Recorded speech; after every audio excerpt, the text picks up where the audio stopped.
जय जगन्नाथ सांग माने ओडिया नीतिबाणी ज्ञानर आउ गोटे अध्याय को स्वागत करुच्ची। तो आसतु जानिबा आज अध्याय श्रीमंदिर रहस्य। श्रीमंदिर संपर्क में अनेक रहस्यमय तथ्य रही जार टेर साधारण लोक तो दूर कथा एपरिक वैज्ञानिक माने आज पर्यंत पाइबा सक्षम होना। श्रीमंदिर चूड़ादेश रही नीलचक्र। पुरी बड़दाण्डरू श्रीमंदिर शीर्षता उच्चता हो 214 फुट 8 इंच। गवेषकों मतरे यही नीलचक्र ओजन प्राय 150 किलोग्राम। नीलचक्र उच्चता 12 फुट और यार व्यास 7 फुट 7 इंच। नीलचक्र ध्वजा को पतितपावन बाना बोली कहुए।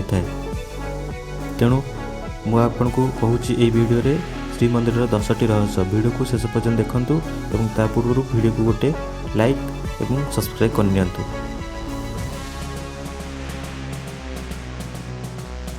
प्रथम रहस्य, प्रकृतिर नियम अनुଯାयी सबु जिनस पवनर गति जो दिग को थाए से दिग को उड़ी थाए, मात्र पतितपावनर बाना पवनर गतिर विपरीत दिग को उड़ी थाए।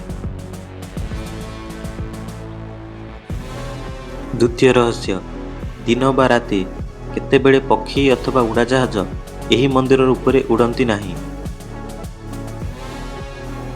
तृतीय रहस्य, पुरीर जेकोसी स्थान रे नीलचक्र आड़ को मुह करी आपण ठिया हेले यही नीलचक्रटी आपण को सामना को मुह करथिया भली देखा जाय थाए।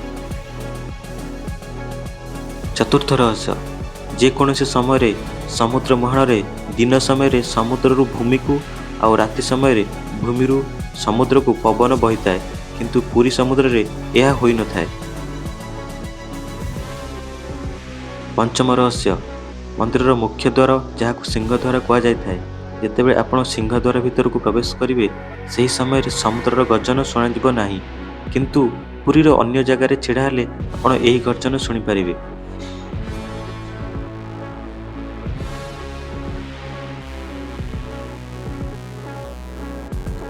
षष्ठ रहस्य, पुरी श्रीमंदिर रे वर्ष सारा गोटे परिमाणर रोषेई करा जाय थाए। केबे भी यही महाप्रसाद बळी न थाए एवं नियंट भी होई न थाए।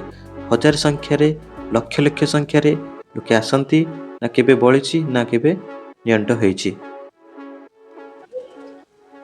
सप्तम रहस्य, रोषेई घरे प्राय 500 ରୁ 600 सुप्रकार 200 सेमानक सहयोगी काम करती।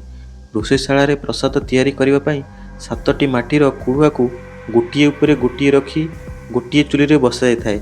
आउ सबुठु अद्भुत कथा हेउची ऊपर थिबा पात्रर खाद्य सर्वप्रथमे प्रस्तुत होता है, तापरे ऊपर को तल जाए गोटे पर गोटे करी प्रस्तुत होता है।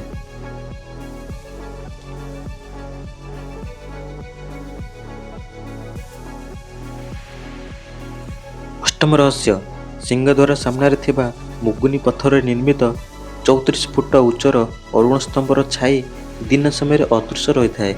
खरा वर्षा और शीत ऋतु रे यार छाई भूमि पर आदौ पड़ न थाए। नवम रहस्य, किछि वर्ष पूर्वे श्रीमंदिर उपर को गोटे बड़ पत्थर खसी पड़ता। यार ओजन 10 ରୁ 15 टन बोली अनुमान करा जाए। तेबे एही पत्थरटी मंदिर केउ स्थान खसी ताहाकू आज पर्यंत केही जानी पारि नांती एवं घटना रहस्य सृष्टि करिछि। दक्षिण द्वार पूर्व बेढ़ा को लगी पड़िथिबा लंबा पत्थरटी को आघात कले सेथिरु संगीतर स्वर बारुथिबार जणा जाए। दशम रहस्य, श्रीमंदिर परिसर में बाम पटे एक बट वृक्ष रही। यही वृक्षटी पुरातन कालरू रही एवं आज भी यही वृक्षटी सेमती ठिया होई रही। यह सत्य जुगर बोधी बोली मना जाए। धन्यवाद। जय जगन्नाथ।